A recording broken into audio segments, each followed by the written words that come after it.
Halo semuanya, perkenalkan nama saya Najwa Zahra dengan NIM 72435200004. Saya dari Universitas Negeri Medan. Kali ini saya akan menjelaskan tentang penerapan fungsi dari rumus-rumus Excel untuk diterapkan pada laporan keuangan. Baik teman-teman, pertama-tama di sini udah saya buat ya tabel di B4 ini diisi dengan nama nomor akun, sedangkan di C4 kita isi dengan nama akun. Terus kita buat tabelnya itu sampai B dan C32. Nah, di sheet yang ini kita ubah dulu ya. Kita ubah menjadi nama akun. Nah, terus kita tinggal memasukkan nomor akun dari soal kita. Contohnya seperti ini ya teman-teman. Nah, itu tinggal kita masukkan, kita pindahkan ke sini. Misalnya 101 itu untuk aset. Nah, misalnya itu seperti ini ya guys. Ini. Kelihatan jelas nggak? 100 itu untuk aset ya. Nah, ini sudah kita buat nama akun.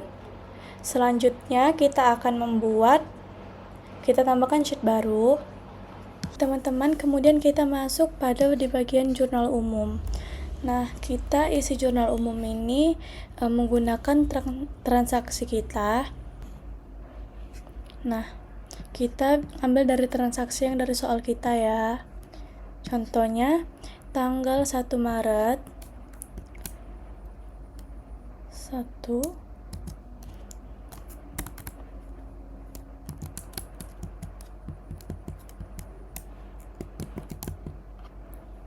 Nah, untuk di bagian nama akun, biar kita nggak capek ngetiknya, kita misalnya untuk yang tanggal 1 itu kan kas usaha pada aktiva pada ekuitas Tuan Andika. Nah, biar kita nggak capek buat ngetiknya, kita itu pergi ke bagian data validation, terus kita pergi ke bagian nama akun, terus tinggal kita blok ini nama akunnya dari C5 sampai C32. Nah, tinggal kita enter. Nah, di sini udah ada semuanya ya. Nah, kemudian untuk yang di bagian ref, kita itu menggunakan rumus indeks. Nah, cara pengerjaannya itu seperti ini. Nah, kita menggunakan rumus yang ini ya teman-teman. Nah, kita buat dulu. Tunggu. Di tanggal 1 itu tadi soalnya Andika menginvestasikan kas untuk modalnya dalam perusahaan dagang yang baru dibentuknya sebesar 150 juta.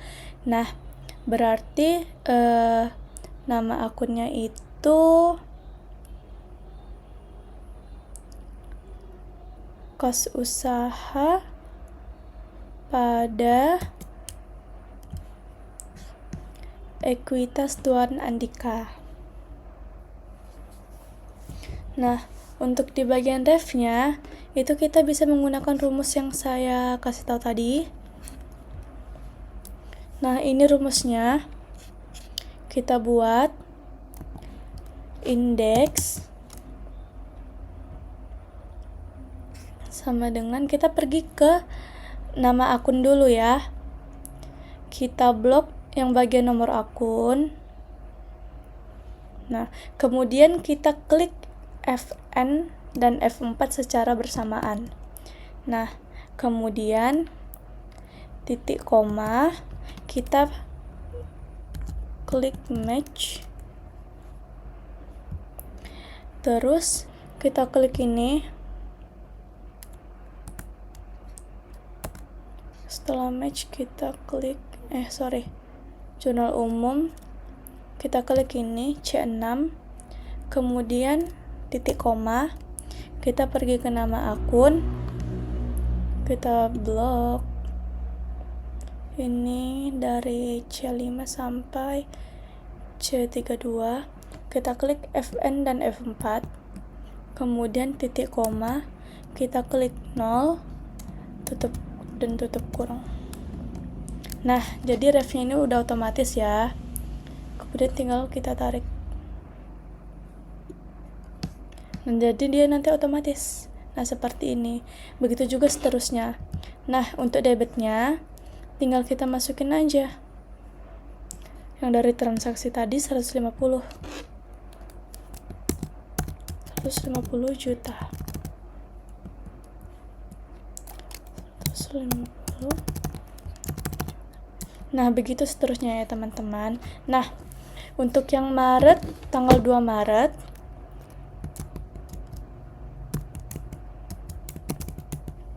di tanggal 2 Maret itu dibilang dibayar sewa ruko untuk 2 tahun senilai 48 juta dan itu dicatat sebagai aktiva.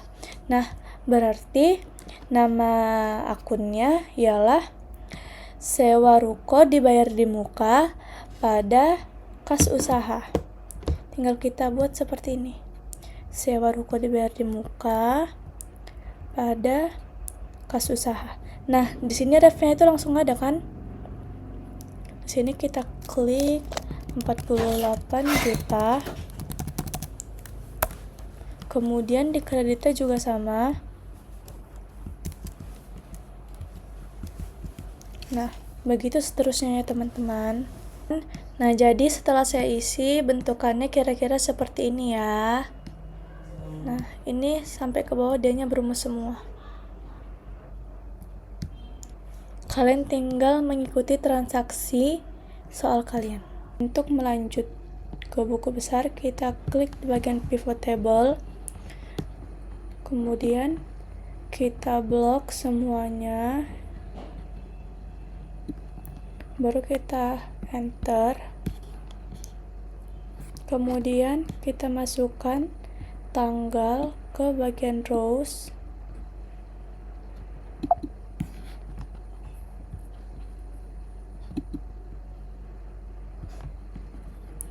Kemudian ref dan nama akun. Untuk debit dan kredit kita letakkan di bagian value. Baru kita pergi ke desain, ke report layout, pilih show in tabular form. Lalu masih di report layout, pilih repeat all item labels. Nah, pada subtotal do not show subtotal. Nah, jadi seperti ini. Terus kita kecilkan. Setelah itu kita hitung saldo akhir untuk setiap akun di buku besar. Caranya, klik pivot table analyze, lalu pilih fields item and set, lalu pilih calculate fields. Kemudian kita ganti jadi saldo akhir, terus blok di bagian 0 ganti jadi if. Rumusnya yaitu jika debit lebih besar daripada kredit,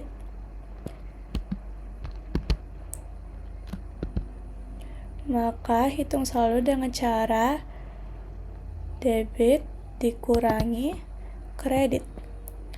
Kalau tidak sesuai logical text, maka sebaliknya, yaitu kredit dikurangi debit.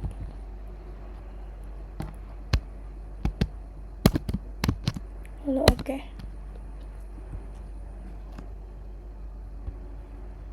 Baru klik insert slicer. Kalian pilih ref, lalu oke. Ubah menjadi 3 kolom. Klik lagi di bagian sum of debit, di bagian value, klik. Baru kita ke number format, pilih accounting. Oke.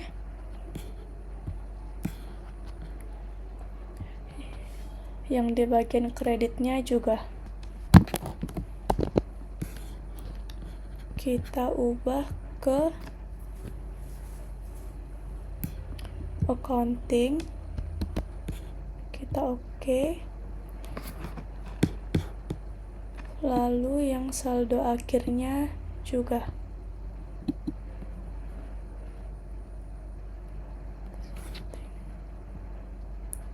kita ubah ke accounting. Oke. Nah, sekarang ketika kalian klik kode akun, maka muncul tampilan seperti ini. Nah, jadinya seperti ini. Nah, supaya lebih rapi, kalian klik insert,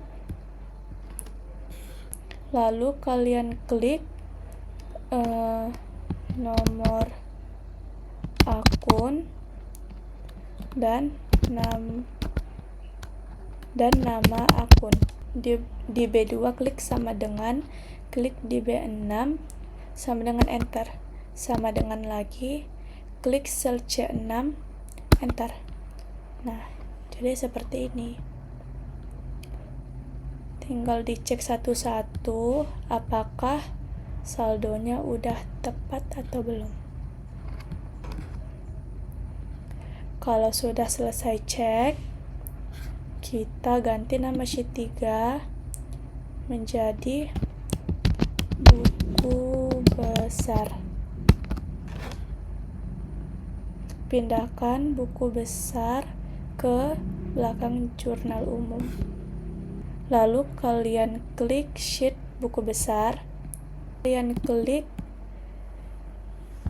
kanan pada buku besar, klik move or copy. Pilih bagian buku besar, lalu create a copy. Oke. Nah, pindahkan jadi neraca saldo sebelum penyesuaian. Nah, karena kita mau buat neraca saldo sebelum penyesuaian, maka kita hapus dulu bagian ini. Nah, yang di bagian ref ini kita nonaktifkan juga slicernya.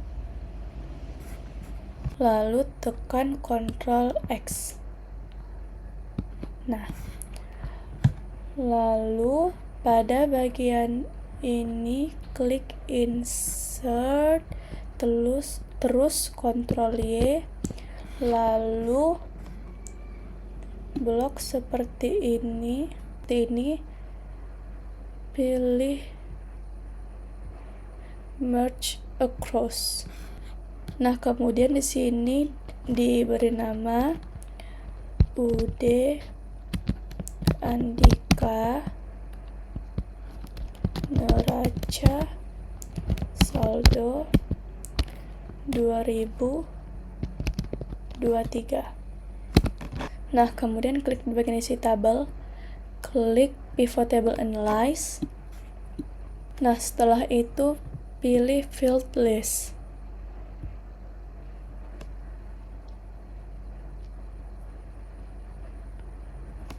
Untuk memunculkan menu pivot table fields. Nah, di bagian tanggalnya jangan di checklist, lalu jangan checklist juga dari debit dan kredit, lalu saldo akhir. Nah, kita buat rumus baru untuk menghitung saldo debit dan kredit pada neraca saldo sebelum penyesuaian. Nah, klik dulu di bagian Fields, Item, and Sets. Calculate Fields. Nah, diklik Calculate Fields, lalu beri nama saldo debit.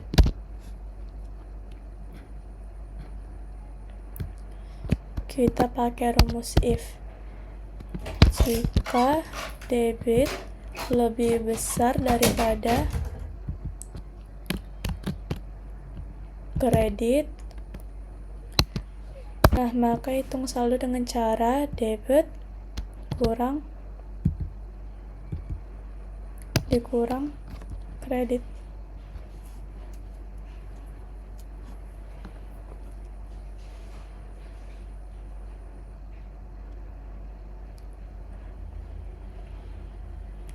Nah, tapi jika tidak sesuai dengan logical text, kita kasih 0. Kalau sudah, lalu oke. Nah, rumusnya itu adalah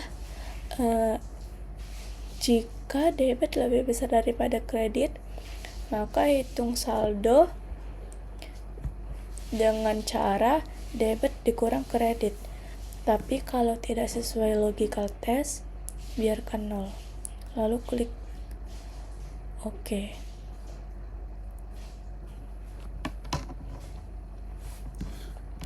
Maka saldo debit untuk neraca saldo sebelum penyesuaian sudah dihitung. Sekarang kita hitung bagian kredit. Klik lagi seperti ini. Kalian diberi nama saldo kredit. Kita menggunakan rumus if. Jika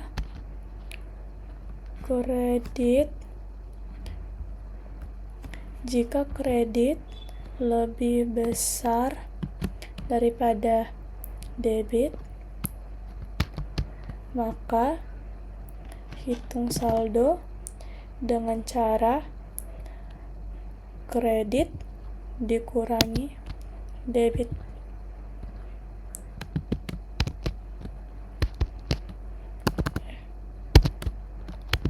Lalu oke. Pada bagian ref, kalian klik kanan terus file setting, terus diganti jadi nomor akun. Oke. Nah, kita hitung total akhirnya. Kita klik dulu di bagian desain, terus pilih grand total, pilih of for rows and columns.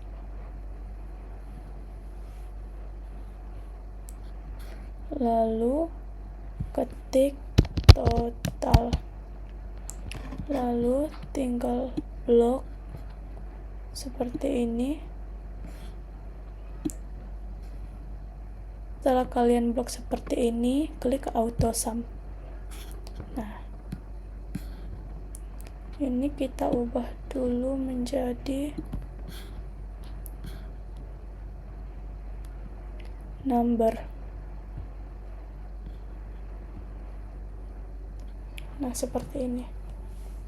Di bagian value, kita ubah formatnya menjadi accounting.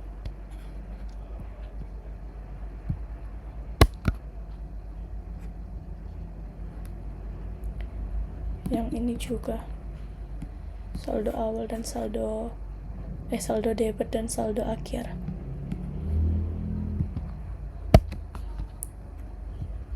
Nah, bagian totalnya juga sama.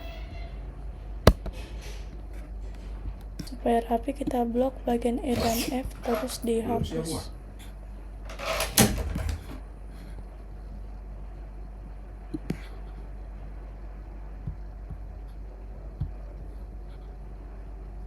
Nah, jadi ini adalah neraca saldo sebelum penyesuaian.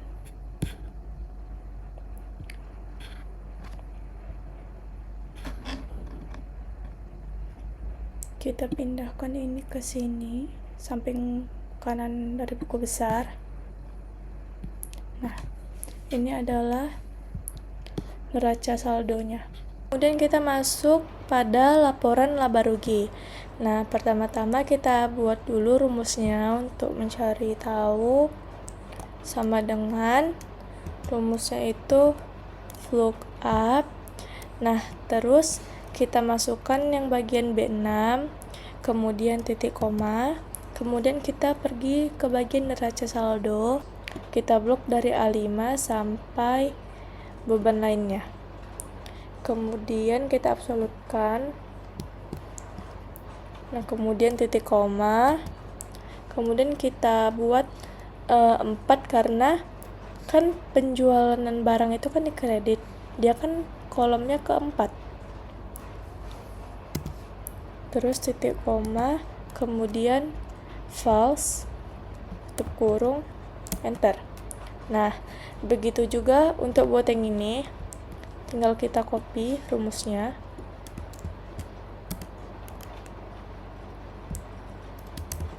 Nah, kita ganti yang B6-nya ini jadi B7.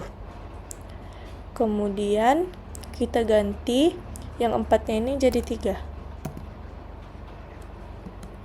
Nah, kemudian penjualan dan potongannya itu kita kurangkan.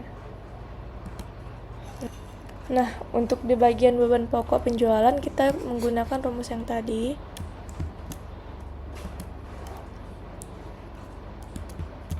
Tinggal kita ganti ini jadi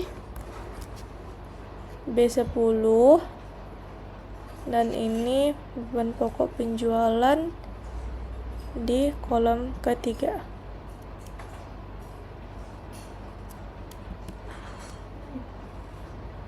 Maaf.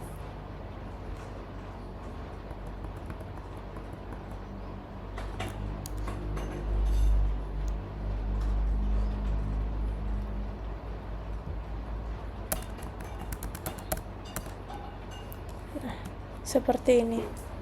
Kemudian kita kurangkan total pendapatan dengan beban pokok penjualan. Nah, di bagian beban angkutnya juga kita buat yang seperti tadi.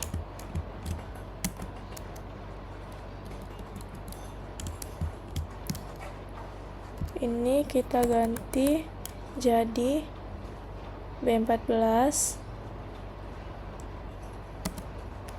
Kemudian laba bersihnya itu, untuk mencari laba bersih kita kurangkan laba kotor dengan beban angkut yang keluar.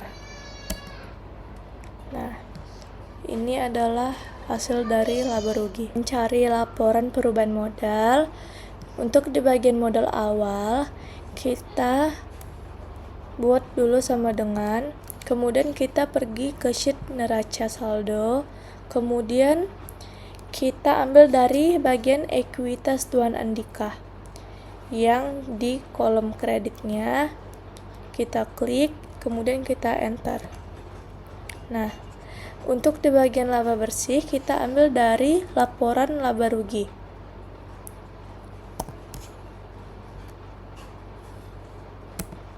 Karena di bagian preview-nya itu tidak ada di transaksi, maka kita kosongkan saja. Kemudian untuk mencari modal akhirnya, tinggal kita tambahkan modal awal dengan laba bersih. Untuk membuat laporan posisi keuangan, untuk di bagian aset lancar, kita ke kolom neraca saldo, kemudian kita copy paste di bagian nomor akun 1 sampai perlengkapan toko, dari aset sampai perlengkapan toko.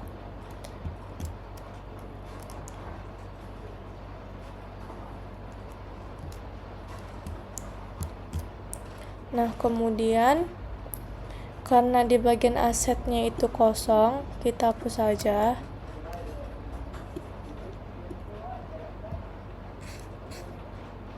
Dan juga kas di bank ABC.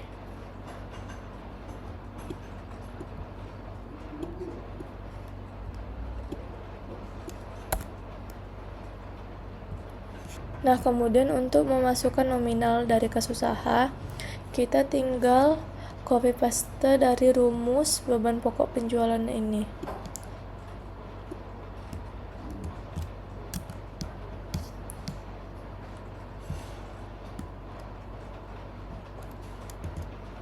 Nah, tapi yang di bagian B10-nya ini kita ubah jadi ini.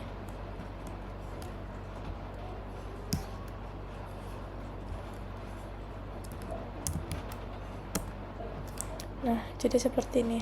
Begitu juga dengan piutang usaha.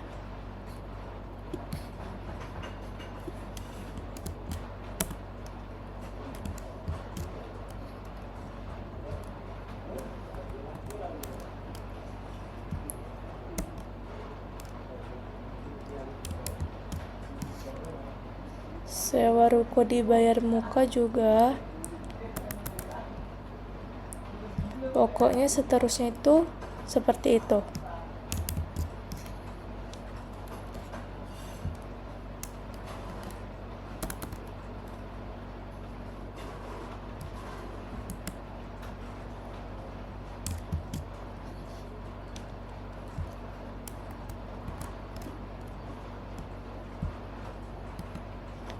Nah, kemudian untuk di bagian kewajiban dan modal, di kewajiban lancar kita isi utang usaha. Tinggal kita copy aja.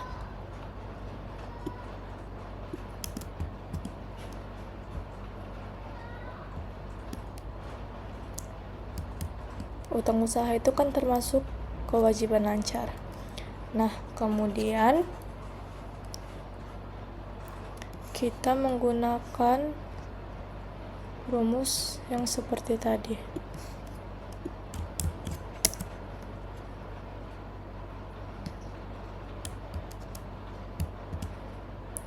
Tapi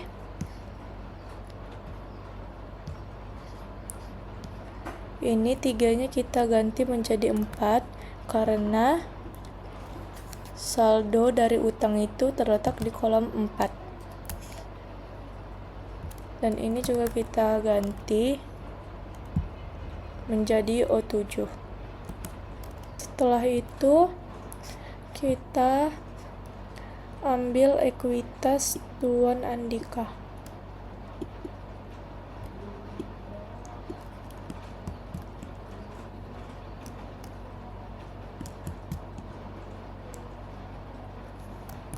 Nah, untuk ekuitas Tuan Andika kita ambil dari modal akhir dari laporan perubahan modal. Nah, setelah itu tinggal kita tambahkan utang usaha dan ekuitasnya. Nah, maka hasilnya balance.